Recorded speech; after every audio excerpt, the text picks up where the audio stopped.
My parents called me their bad luck. When I left, I took all my luck with me. I grew up being told I was the reason everything went wrong in my family. My parents had my older brother first, and he was perfect. Good grades, good behavior, good at sports. Then they had me 3 years later, and according to them, that's when their luck ran out. My dad lost his job 6 months after I was born. My mom got into a car accident when I was 2. My grandmother died when I was 4. The family dog ran away when I was 5. Every bad thing that happened got pinned on me like I had some kind of curse attached to my existence. My mom started saying it as a joke at first. She'd laugh and call me her little storm cloud. Then it stopped being a joke. By the time I was 10, my parents openly blamed me for their problems.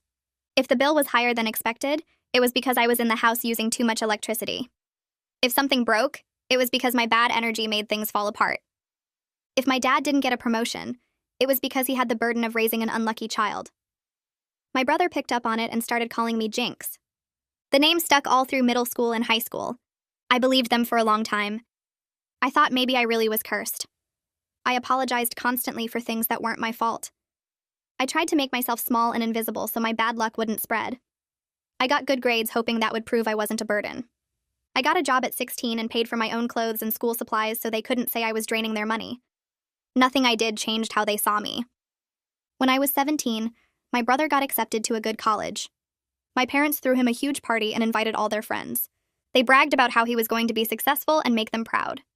When I got accepted to the same college a year later with a better scholarship, my mom said it probably wouldn't last because things always fell apart for me. My dad said I should go to community college instead and save them the embarrassment when I inevitably failed. I went anyway. I left home at 18 with 2 suitcases and a bank account I'd been secretly filling for years. My parents didn't help me move. My brother didn't say goodbye. My mom told me to call when I needed to come home because she knew I would. I didn't call. College was hard, but not because of bad luck. It was hard because I had to unlearn everything my parents taught me about myself. I made friends for the first time. Real friends who didn't treat me like a curse. I joined clubs and studied things I actually cared about. I failed a test once, and my roommate said it was okay and we'd study harder next time. She didn't blame me for ruining anything. She just helped me do better. I graduated with honors. I got a job at an architecture firm in a city 4 hours from my hometown. I worked my way up for 5 years and became a project manager. I bought a small condo with my own money. I adopted a cat who didn't run away. I dated someone who actually liked being around me. Everything my parents said would fall apart stayed together because I built it myself without their voices in my head. Meanwhile, things got worse at home. My dad's drinking caught up with him and he lost another job. My mom's health declined because she refused to see doctors until problems became emergencies. My brother dropped out of college after 2 years and moved back home. He couldn't hold down a job and spent most of his time playing video games in his childhood bedroom. The golden child turned out to be fool's gold. They never connected the dots. They kept waiting for me to fail. My mom would call once a year on my birthday and ask how I was holding up. She said it like she expected me to be struggling. When I told her I got promoted, she said I shouldn't get too comfortable because good things don't last for people like me. When I told her I bought my condo, she asked how much debt I was in. When I told her I was happy, she laughed and said, "Give it time." I stopped telling her things. I stopped calling back. 3 years ago, my brother needed surgery and my parents couldn't afford it. My dad called me for the first time in years. He didn't ask how I was doing. He just said they needed money, and since I apparently had so much of it now, I should share with the family who raised me. I stare at my phone for 20 minutes after hanging up, my hands still shaking from hearing my father's voice demand money like I owe them something. The number 15,000 keeps repeating in my head like a broken record. 3 years of silence, and this is what breaks it. Not an apology or even a hello, just a dollar amount and the expectation that I'll pay it. My chest feels tight in a way I haven't experienced since I left home. That same crushing feeling of being blamed for existing. I set the phone down on the coffee table and watch it like it might ring again, like he might call back to say something worse. The living room gets darker as the sun sets, and I don't bother turning on the lights. My cat jumps onto the couch next to me, and I scratch behind her ears automatically, focusing on the soft fur instead of the anger building in my throat. Cillian comes home from work around 6:30 and finds me sitting in the same spot, still holding my phone even though I'd put it down earlier. I must have picked it back up without realizing. He drops his bag by the door, and I watch his face change as he takes in the dark room and my expression. I tell him about the call, and the words come out flat and mechanical, like I'm reading a grocery list instead of explaining how my father just demanded money after years of treating me like I was cursed. Cillian sits down next to me, and his jaw tightens in that way it does when he's angry but trying not to show it. He asks what my dad said exactly, and I repeat the conversation word for word because it's burned into my memory already. His face shifts from concern to something harder, protective, and somehow that makes me feel less crazy for being this upset. He asks if I'm okay, and the question makes me pause because I don't actually know the answer. Part of me wants to scream, part of me feels guilty for even being angry, and another part just feels sad and tired. I tell him I'm not sure, and he nods like that makes perfect sense. We sit in silence for a few minutes, and I try to sort through what I'm feeling. The anger makes sense. They called after 3 years just to ask for money. But the guilt confuses me. This nagging voice saying maybe I should help because he's family. Maybe refusing makes me just as bad as them. Then there's the sadness underneath it all. This heavy realization that this is what our relationship has become. That they only reach out when they need something from me. I grab my phone and pull up my therapist's contact information. My hands shake a little as I dial, and I get Milena's voicemail because it's after office hours. I leave a message asking if she has any emergency slots this week, because I can feel old patterns trying to crawl back into my brain. The voice in my head sounds exactly like my mother, telling me I'm being selfish, that family helps family, that good daughters don't abandon their brothers when they need surgery. I hate that voice, and I hate that it still has power over me after all these years. I hang up and tell Cillian I called my therapist, and he squeezes my hand, says that's a good idea. That night, I lie in bed staring at the ceiling while Cillian sleeps next to me. My brain won't shut off, just keeps cycling through memories I thought I'd dealt with already. I remember being 6 years old and my dad losing another job, how my mom said it was because having me around made him stressed and distracted. I was 6 months old when he lost the first job, and somehow that was my fault too. I remember the car accident when I was 2, how my mom told the story for years about how she was distracted thinking about me in the back seat and didn't see the other car. I remember my grandmother dying of cancer when I was 4, and my parents talking about bad luck following our family, looking at me when they said it like I'd personally given her the disease. The memories keep coming, each one a little cut that never quite healed, and I realize I'm crying without making any sound. Milena's office calls back the next morning while I'm getting ready for work. Her receptionist says she had a cancellation at 2 in the afternoon if I can make it. I call in sick to work, something I never do, and spend the morning pacing around my condo trying to distract myself. I clean the kitchen that's already clean. I organize my bookshelf by color, then by author, then back to color. I start 3 different shows on streaming and can't focus on any of them. When it's finally time to leave, I get to her office 15 minutes early and sit in my car rehearsing what I want to say.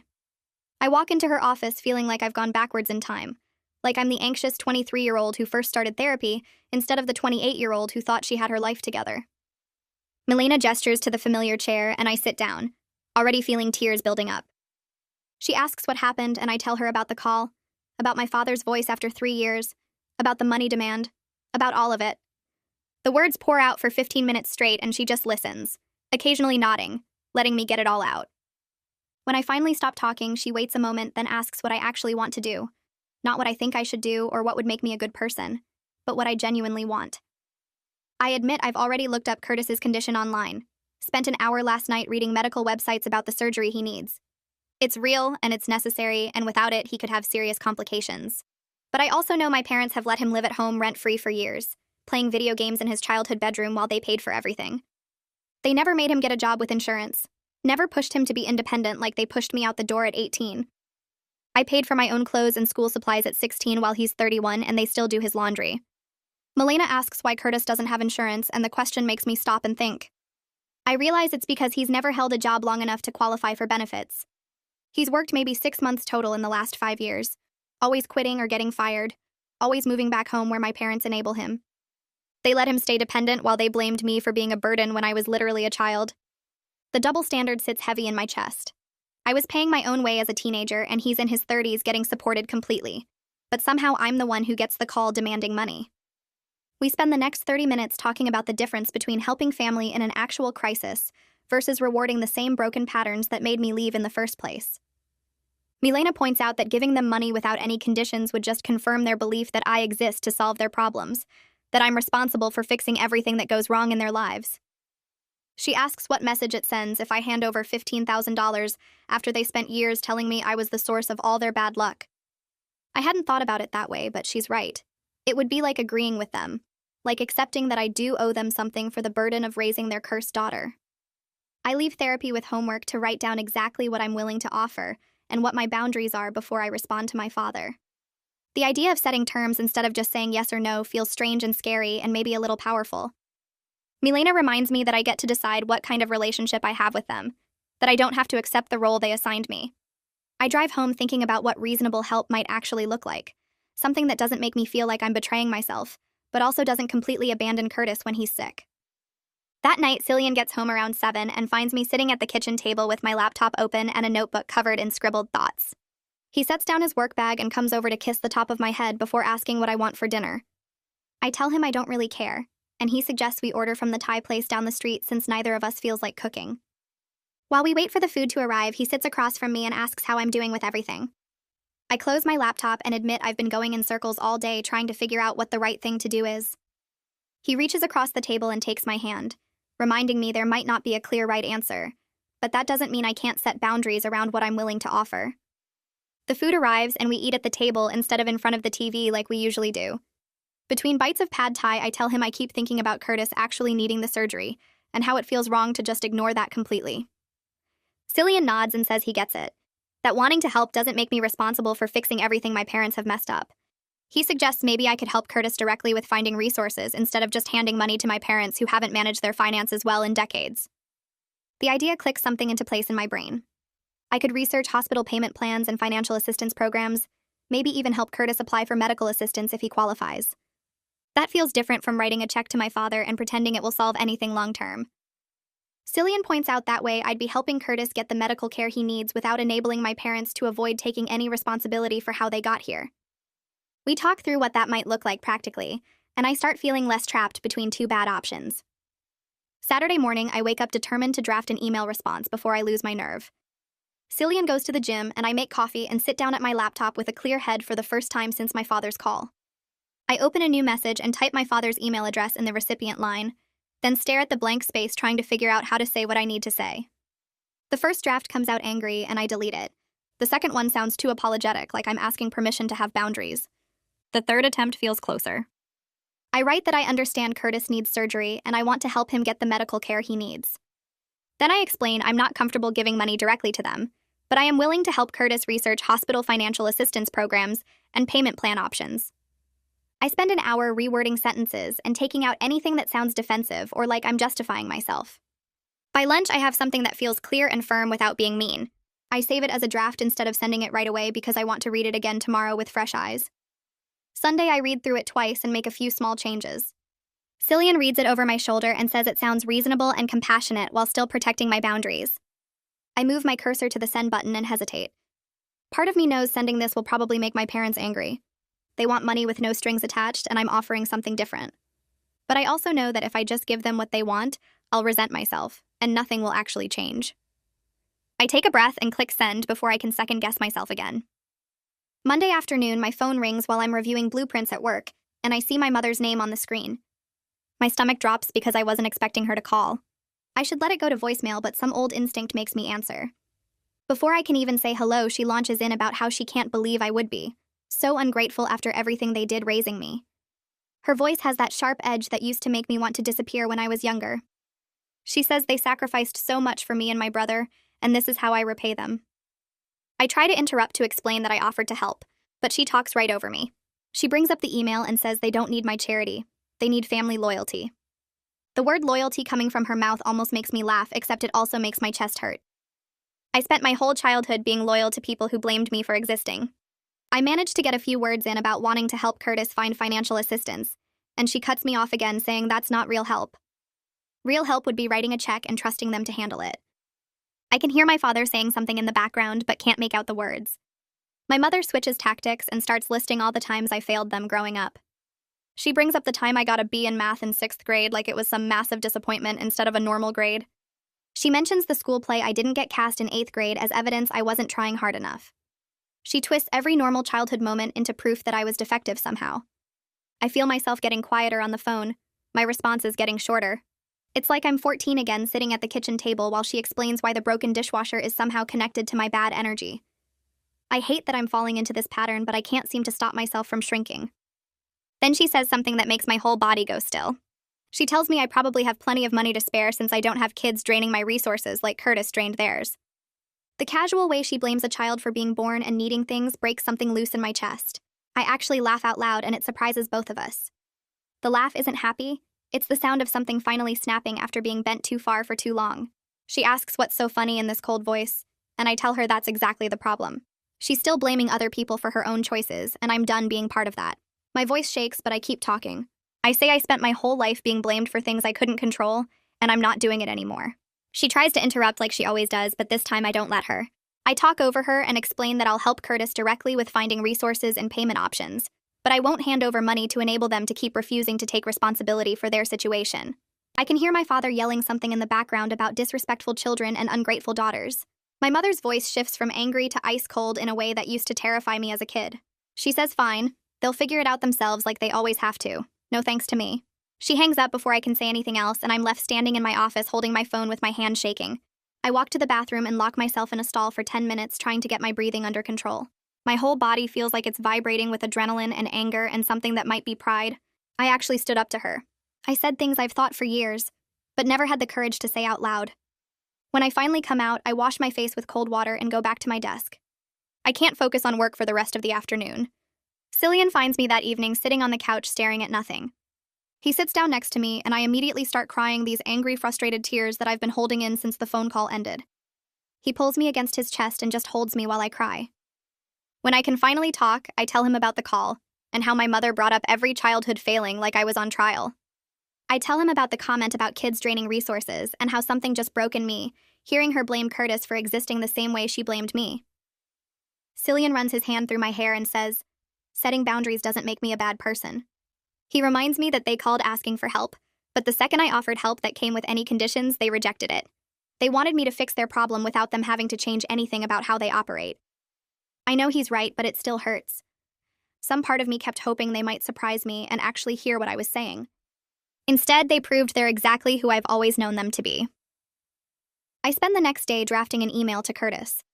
I find his old address in my contacts from years ago and stare at the blank message for 20 minutes trying to figure out what to say. I delete 3 different versions before settling on something short and practical.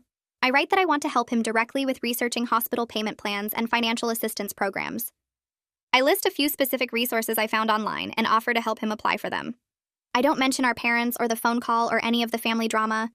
I keep it focused on the actual problem instead of all the emotions around it. My finger hovers over the send button for another 5 minutes before I finally click it.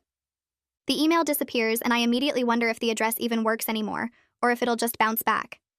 I check my email obsessively for the next 3 days. Every notification makes my stomach jump, even when it's just work stuff or spam. I keep my phone next to me constantly and wake up in the middle of the night to see if he responded. Cillian notices me checking my phone at dinner and asks if I'm expecting something important. I tell him about the email, and he squeezes my hand across the table without saying anything. On the 3rd day, I get a response. Curtis writes back with just a few sentences thanking me for offering, but saying our parents already found another solution. He doesn't explain what solution they found or where the money came from. I read the message 5 times looking for hidden meaning or subtext, but it's just straightforward and brief. I feel this weird mix of relief that I don't have to get more involved and guilt that maybe I should have just given them the money. I hate that I'm still second-guessing myself about people who have never second-guessed treating me badly. My therapy appointment with Milena is 2 days later, and I bring up the phone call immediately. She listens while I recount the whole conversation, including the part where my mother listed all my childhood failures like evidence in a trial. Milena asks me to notice how I responded during different parts of the call, and I realize I got quieter and quieter as my mother talked. I fell right back into that pattern of just accepting whatever she said and getting smaller. I apologized for things that weren't my fault, just like I did when I was 10 years old. Milena points out that I also broke the pattern by speaking up at the end. She says the fact that I regressed initially doesn't erase the fact that I found my voice and set a boundary. I tell her it doesn't feel like enough because I still let her talk to me that way for most of the call. Milena reminds me that changing patterns takes time, and I shouldn't expect myself to be perfect at it immediately. She asks what I learned from the interaction, and I say, I learned my mother will never see me differently, no matter what I accomplish. Milena nods and says, that's actually important information, because now I can stop trying to prove myself to someone who refuses to see the proof. I spend the rest of the week checking my phone constantly, even though Curtis already responded. I keep expecting my parents to call back with more demands or anger, but there's nothing. The silence feels almost worse than another fight because it confirms what I already suspected. They were interested in my money, not in having any kind of relationship with me. If they actually cared about me as a person, they would have followed up or at least pretended to care how I was doing. Instead, they got told no and just disappeared again. I tell Milena about this in our next session, and she asks how that makes me feel. I say it makes me sad but also kind of free because now I don't have to wonder anymore if they might change. Work becomes the place where I can stop thinking about all of it. I throw myself into a new project designing a community center and spend hours at my desk working through details. I stay late 3 nights in a row and come in early twice. Joachim stops by my office on Friday afternoon and comments that I've been putting in a lot of extra hours lately. He asks if everything is okay and suggests I take a day off next week. I realize I've been using work to avoid dealing with my feelings about the whole family situation. I thank him and promise to take Monday off, even though the idea of having a whole day with nothing to distract me sounds awful. Alyssa catches me in the break room that afternoon and asks if I want to grab lunch. We go to a place down the street and order salads that we both barely touch while I tell her everything. I explain about being the family scapegoat and my brother's surgery and my father's call demanding money. I tell her about the phone call with my mother and how I finally stood up to her but still feel guilty. Alyssa listens without interrupting, and when I finish, she tells me she's been no contact with her father for 6 years. She says the guilt never completely goes away, but it does get easier over time. She explains that her father was controlling and manipulative and cutting him off was the healthiest thing she ever did for herself. Hearing someone I respect professionally talk about having similar family problems makes me feel less alone. Alyssa says something that really sticks with me. She tells me that choosing yourself isn't selfish when the alternative is setting yourself on fire to keep others warm. I know it's kind of a common saying, but hearing it from her makes it feel more real. She's successful and respected and clearly has her life together, and she made the same choice I'm making. That makes me feel like maybe I'm not broken or wrong for protecting myself from my parents. We finish lunch and go back to work, but I keep thinking about what she said. Maybe taking care of myself isn't the same thing as being a bad daughter. Maybe my parents made it impossible to do both. That night, I dig out an old journal from college that my therapist back then had me keep. I haven't written in it for years, but something makes me want to start again. I sit down with a pen and start writing out the whole pattern of blame from when I was born until now. I list specific incidents and see how they all connect into this system where nothing was ever my parents' fault. Every job loss and money problem and family issue got blamed on me or later on Curtis. I write about how they never took responsibility for their drinking, or their refusal to see doctors, or their poor financial choices. Seeing it all laid out on paper helps me understand it as a pattern, instead of just random bad moments. It wasn't about me being unlucky or cursed. It was about them needing someone to blame so they didn't have to look at themselves. Cillian suggests we take a weekend trip to get away from everything. He finds a tiny cottage on the coast and books it for the following weekend. We drive out Friday after work, and I feel some of the tension leave my shoulders as we get further from the city. The cottage is small and old, but right on the beach. I spend Saturday morning walking along the sand by myself while Cillian sleeps in. The ocean is cold and gray, and the wind whips my hair around, but I keep walking. I think about how the physical distance from my hometown mirrors the emotional distance I'm trying to keep. Being 4 hours away isn't enough sometimes. I need to be here where they can't reach me and where I can hear myself think. Walking on the beach, I have this moment of clarity that feels obvious but also new. My parents' whole narrative about me being bad luck was never actually about me. I was 6 months old when my dad lost his job. I was 2 when my mom got in a car accident. I didn't cause those things, but it was easier for them to blame a baby than admit my dad got fired for performance issues, or my mom was driving distracted. Every bad thing that happened after that got added to the story because they needed the story to be true. If I was the problem, then they didn't have to change anything about themselves. They could keep making poor financial decisions and refusing to deal with their health and blaming it all on their unlucky daughter. The realization doesn't make it hurt less, but it does make it make sense. It was never about me. It was always about them. I get back to my condo and dig through my contacts until I find Hallie's number. We haven't talked in months because life got busy and we both kept meaning to call but never did. She answers on the 3rd ring, sounding surprised and happy to hear from me. We spend the first 10 minutes catching up on basic stuff like her new job and my promotion and how her cat is doing. Then I tell her about the whole situation with my parents calling for money and Curtis's surgery and how I'm trying to figure out what I owe them after everything. Hallie listens without interrupting, and when I finish, she reminds me of freshman year when I apologized to our dorm neighbor for breathing too loud. She says I used to apologize for existing, and now I'm setting boundaries with people who spent 18 years making me feel worthless. She tells me she's proud of how far I've come, and I didn't realize how much I needed to hear that until the words hit me. We talk for another hour about everything and nothing, and it feels good to just exist with someone who knew me when I was still learning how to be a person. Near the end of the call, Hallie mentions she's getting engaged next month and planning a spring wedding. She asks if I'll be in the wedding party, and I say yes immediately without thinking about it. The request fills me with this pure joy that has nothing to do with my family drama. This is my life now. These are the people who chose me, and I chose them back. After we hang up, I sit on my couch feeling lighter than I have in weeks. The next day, I'm cleaning out my closet looking for a jacket I haven't worn in years when I find a cardboard box shoved in the back corner. Inside are old family photos my mom gave me when I moved out, pictures from childhood I never looked at because they made me feel weird.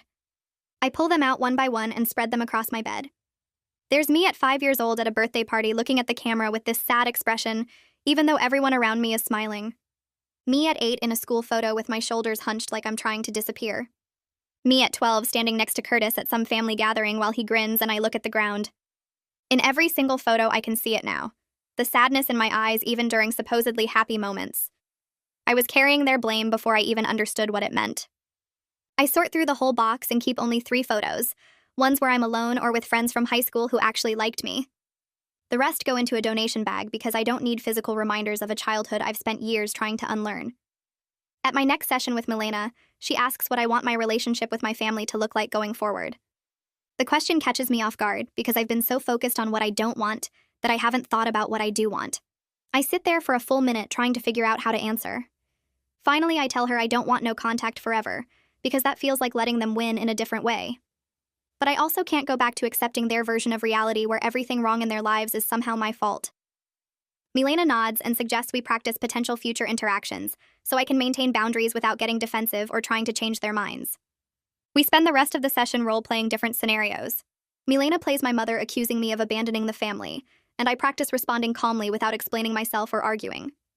It's way harder than I expected. Every time Milena throws an accusation at me in my mother's voice, I feel myself getting smaller and quieter like I'm 15 again.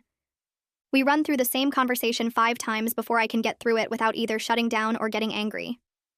Milena tells me that's normal, that years of conditioning don't disappear just because I understand them now. That night, I sit down with my laptop and start writing a letter I don't plan to send.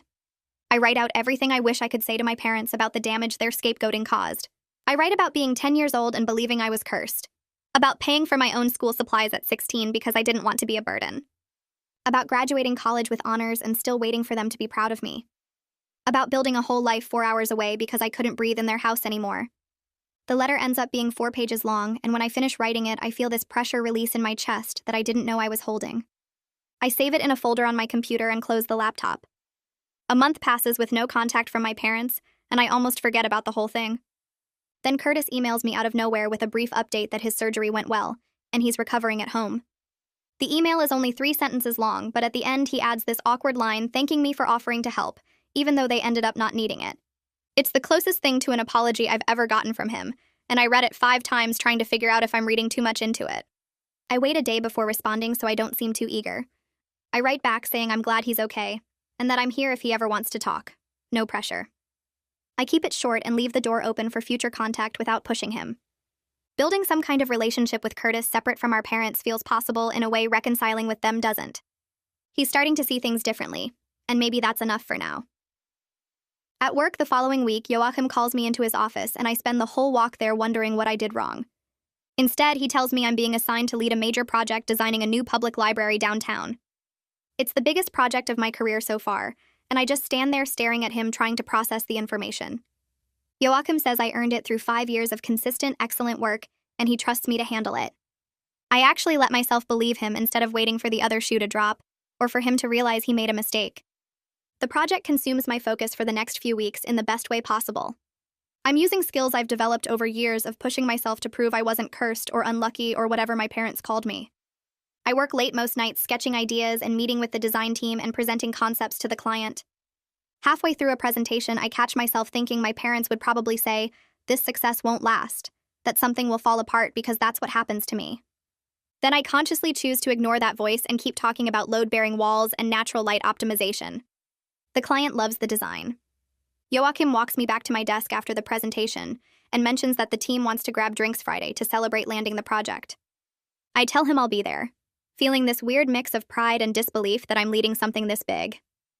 Cillian texts me that afternoon asking how the presentation went, and I send back 3 celebration emojis because I don't trust myself to put it into words without sounding too excited. He responds immediately saying we should do something special this weekend. 2 days later, he tells me he made reservations at that Italian place downtown and invited Alyssa plus a few people from my office. I spend 20 minutes staring at my closet trying to figure out what to wear to a celebration dinner for my own success, which feels ridiculous but also kind of nice. We meet at the restaurant Friday night, and there's this moment when I walk in and see everyone already sitting at a table waiting for me. Alyssa waves me over and Cillian pulls out my chair like this is some kind of formal event. Joachim ordered appetizers for the table and keeps talking about how impressed the client was with my presentation. I sit there listening to people I work with every day say genuinely nice things about my work, and it hits me that this is what normal feels like. Nobody's waiting for me to fail. Nobody's making jokes about how long my luck will last. These people actually like having me around and think I'm good at what I do. Alyssa raises her glass and says something about how she knew I'd be running projects within a year of mentoring me. The whole table toasts, and I have to blink back tears because I've never had people celebrate me like this. My parents threw my brother a huge party when he got into college, but told me not to make a big deal about my scholarship. This dinner with work friends means more to me than any family gathering ever did. The next week, my phone reminds me it's my mother's birthday. I stare at the notification for a solid minute before swiping it away. Every single year since I left home, I've called her on her birthday, even when she barely acknowledged mine. This year, I don't pick up the phone.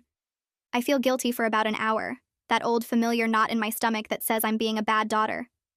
Then I remember she didn't call on my last birthday, breaking her yearly pattern of checking in to see if I'd failed yet. She couldn't even bother with her usual concerned voice asking how I was holding up. The guilt fades pretty quick after that. I spend the rest of the day working on project plans, and don't think about her again until Cillian asks that evening if I talk to my family. I tell him no, and he just nods, squeezes my hand, doesn't push me to explain. My next session with Milena happens 2 weeks later instead of our usual weekly schedule. She suggested spacing them out since I've been doing better, and I agreed, even though part of me still wants that weekly check-in. We spend the first few minutes catching up on the project and the dinner and my mother's birthday. Milena leans back in her chair and says something that catches me off guard. She tells me I'm not just surviving anymore. I'm actually doing well, building a life based on what I value instead of just reacting to my family's rejection. I sit with that for a minute because she's right. The condo, the job, the relationship with Cillian, the friendships with Alyssa and my coworkers, none of it happened because I was running away from my parents. It happened because I chose it. I built it on purpose. Milena asks how that feels, and I tell her it feels weird and good and sometimes scary because there's this voice in my head that still expects it all to fall apart. She reminds me that voice belongs to my mother, not to me, and I get to decide whether to listen to it. 3 weeks after that, I get a text from an unknown number. I almost delete it thinking it's spam, but something makes me open it. The message says it's Curtis and asks if we could meet for coffee when he's in my city next week for a follow-up appointment. My immediate reaction is this spike of anxiety that surprises me. I thought I was past caring what my brother thought. I stare at the message for 10 minutes trying to figure out what he wants. Part of me wants to ignore it, but another part is curious about why he's reaching out now. I text back saying, sure, we can meet at a coffee shop near the hospital, somewhere public where I can leave if it gets weird. He responds with a thumbs up emoji and a time. I spend the next week wondering if I made a mistake agreeing to this. Curtis shows up looking healthier than I've seen him in years. He's gained some weight back and doesn't have that gray, exhausted look he had when I saw him at the hospital. We order coffee and sit at a corner table, and the first 10 minutes are so awkward I almost regret coming. He asks about work, and I give short answers. I ask about his recovery, and he does the same. We're dancing around whatever he actually wants to say. Then he puts his cup down and looks at me directly for the first time. He tells me he's been thinking a lot during recovery about how our family worked, how things went down when we were kids. He says he's starting to see things differently now that he's had time away from the house. I don't say anything, just wait for him to keep talking. He mentions how our parents freaked out when he needed surgery, how they couldn't handle the stress of actually having to take care of someone. He watched them scramble and panic and blame everyone but themselves for not having money saved. It made him realize some things he didn't want to see before. He doesn't give me a full apology, and I don't expect one. What he does say is that he knows he benefited from being the golden child while I got blamed for everything. He admits he went along with it because it was easier than questioning them. He says watching our parents scramble for money and fall apart over his medical bills made him realize they're not actually good at taking care of anyone, including themselves. They just needed someone to blame, and I was convenient. I appreciate his honesty more than I expected to. I don't need him to completely reject our parents or validate every single thing I went through. Just hearing him acknowledge that the family dynamic was messed up and he played a role in it feels like enough. We end up talking for almost 2 hours, way longer than I planned. We talk about college and how he dropped out, about the years he spent in their house playing video games because he didn't know what else to do. He asks about my life now and actually listens when I tell him about the architecture firm and Cillian and my condo. Before we leave, we agree to stay in touch. Maybe build something new instead of trying to fix a sibling relationship that never really existed in the first place. Near the end of our conversation, Curtis mentions he's finally looking for a real job. He's been applying to places and has a few interviews lined up. He says our parents are upset about him wanting to move out, that they keep telling him he's not ready or he should save money first. I realize sitting there listening to him that they need someone to manage and control. When I left, they still had Curtis, but now that he's getting healthier and wanting independence, they're losing their grip. Without me there to blame, Curtis became the target in different ways. Not the scapegoat exactly, but the project, the person they could hover over and make decisions for. He's starting to see it now and wants out. After Curtis leaves, I sit in my car for a few minutes before driving home. Then I call Milena, even though it's not our session day. She answers and I tell her about the meeting, about everything Curtis said. I'm surprised by how much lighter I feel. Having Curtis acknowledge even part of the family dysfunction makes me feel less crazy about my decision to distance myself. Milena says that makes sense, that sometimes having one person validate your experience can shift everything. She asks how I feel about staying in touch with him, and I tell her cautiously hopeful. I don't expect him to become my best friend or anything, but having one family member who's willing to be honest feels like something worth keeping. That night, Cillian asks if I think my parents will ever change. We're sitting on the couch with my cat curled up between us, and he's asking the question carefully like he's not sure if I want to talk about it. I think about it for a real minute before answering. I tell him I've stopped needing them to change. Whether they grow or learn or stay exactly the same doesn't have to determine my peace anymore. I built a life without them, and it's good. If they want to be part of it someday, they'll have to meet me where I am instead of expecting me to shrink back into the role they assigned me. Cillian nods and pulls me closer, and we sit there in comfortable silence. The cat stretches and digs her claws into my leg, and I don't even mind. Because this moment right here, this quiet evening in my own home with someone who loves me, and a pet who didn't run away, this is the life I chose, and it's enough. The holidays sneak up faster than I expect. November arrives with cold mornings and early darkness, and suddenly everyone at work is talking about Thanksgiving plans. Cillian asks what I want to do, and I realize for the first time in my life, I don't have to dread the obligatory phone call home or feel guilty for not showing up. I tell him I want to host something at our place, invite people who actually want to be around us. He grins and starts making a list of friends to invite. We spend a week planning the menu and cleaning the condo, and I catch myself actually excited instead of anxious. Alyssa brings wine and homemade rolls. 2 of Cillian's co-workers show up with desserts. My cat hides under the bed for the first hour, then slowly creeps out to investigate all the new people. We crowd around my small dining table that barely fits everyone, and pass dishes family style, and it feels warm and real in a way holidays at my parents' house never did. Halfway through dinner, Alyssa refills her wine glass and asks how I'm doing with all this, gesturing at the table like she means more than just the food. I take a minute to think about my answer because she deserves honesty. I tell her I'm sad about what could have been, about the family I should have had but didn't. But I'm not willing to sacrifice my well-being anymore for people who refuse to see me clearly. She raises her glass and says, that's the healthiest thing she's heard all year.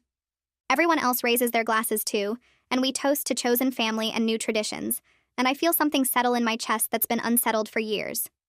My phone buzzes during dessert, and I almost ignore it, but something makes me check.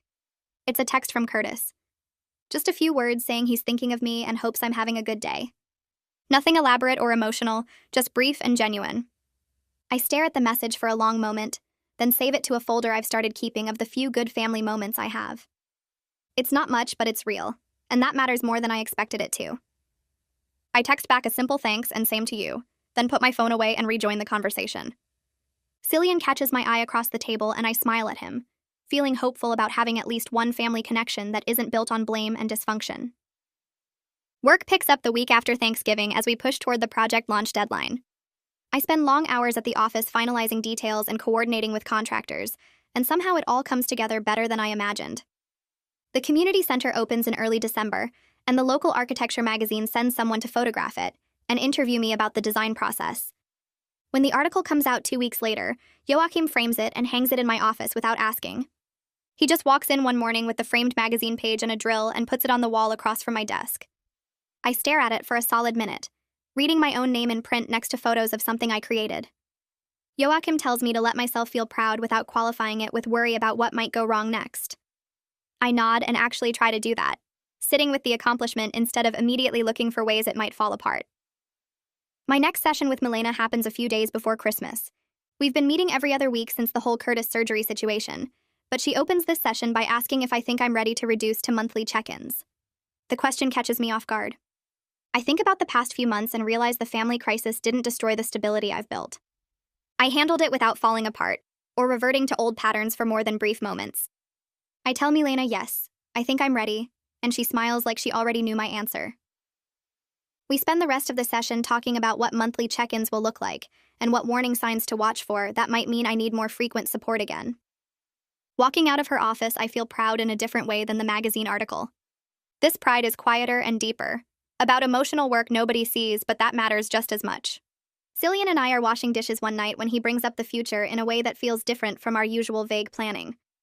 He asks if I've thought about getting engaged, and my immediate reaction is to check myself for panic about cursing our relationship. But the panic doesn't come. I dry a plate and tell him honestly that I have thought about it and I don't feel scared anymore. I've learned my presence in people's lives isn't a burden but a gift. He stops washing and looks at me with this expression I can't quite name, and says we should talk seriously about it then. We spend the next hour on the couch mapping out what we want our lives to look like, and it's easy and exciting instead of heavy with dread about inevitable failure. I write the letter to my parents on a Saturday morning while Cillian is at the gym. I've written versions of this letter before but never sent them, always talking myself out of it or deciding silence was safer. This time I keep it brief and clear. I explain I'm open to contact if they can respect me as an adult with my own life, but I won't accept blame or manipulation anymore. I outline specific boundaries about what kind of relationship I'm willing to have and what behaviors I won't tolerate. I read it 3 times, checking for anything that sounds like I'm asking for their approval or trying to convince them I'm worthy. Then I address an envelope and walk to the mailbox before I can change my mind. The letter drops through the slot with a soft thud, and I stand there for a moment feeling lighter and heavier at the same time. 3 weeks pass with no response. I check the mail every day even though I told myself I wouldn't. Cillian asks if I'm okay, and I realize I actually am. Their silence is an answer in itself. Some people aren't capable of the relationship I deserve, and that's about them, not me. I stop checking the mail obsessively and focus on the life I'm building instead of the one I'll never have with them. Curtis calls in mid-January, and I answer on the 3rd ring. He sounds different, more energetic than I've heard him in years. He tells me he got a job offer at a tech support company, and he's moving into his own apartment next month. His voice shakes a little when he talks about it, nervous but excited, and I encourage him genuinely. I tell him I'm happy he's building his own independence, and I mean it. We talk for 20 minutes about his apartment search and his new job, and it's the most normal sibling conversation we've ever had. Before we hang up, he thanks me again for meeting with him back in November, and says it helped him see things more clearly. I tell him he did the hard work himself, I just listened. After the call, I sit in my home office looking at the framed magazine article on my wall. My cat jumps into my lap and starts purring, and I pet her absently while thinking about how far I've come. I realized somewhere along the way I stopped thinking of myself as the family scapegoat and started seeing myself as someone who survived a difficult childhood and built something beautiful anyway. The shift in identity feels huge, like stepping into a version of myself I always wanted to be but didn't think I deserved. I'm not the cursed daughter or the bad luck charm or the burden they tried to make me believe I was. I'm just someone who refused to accept their story about who I had to be and wrote a better one instead. I'm sitting on the couch Tuesday night with my feet tucked under me, watching Cillian rinse dinner plates at the sink. He turns around and wipes his hands on a dish towel, then walks over and sits next to me without saying anything at first. My cat jumps down from the armrest and disappears into the bedroom. Cillian takes my hand and his palm feels warm against mine. He tells me he doesn't want to wait for some perfect moment because our regular life together is already perfect. He asks if I'll marry him, and his voice is steady but his hand trembles slightly in mine. I say yes before he finishes the question, tears already sliding down my cheeks. He pulls a simple silver ring from his pocket and slides it onto my finger. We sit there crying and laughing at the same time, and I think about how this moment isn't cursed or doomed or temporary. It's just real and good and mine. We spend the next hour calling people to share the news. Hallie answers on the first ring, and I barely get the words out before she screams so loud I have to hold the phone away from my ear. She's already talking about engagement party colors and venue options before I can tell her we haven't planned anything yet. Alyssa congratulates us and says she knew it was coming, because she's never seen two people fit together so naturally. Each call feels easy and happy without any weight of family drama or waiting for someone to tell me it won't last. I text Curtis because calling feels too formal for where we are in rebuilding our relationship. He responds within minutes saying he's happy for me and asking if he can meet Cillian sometime. I type back yes immediately and mean it completely.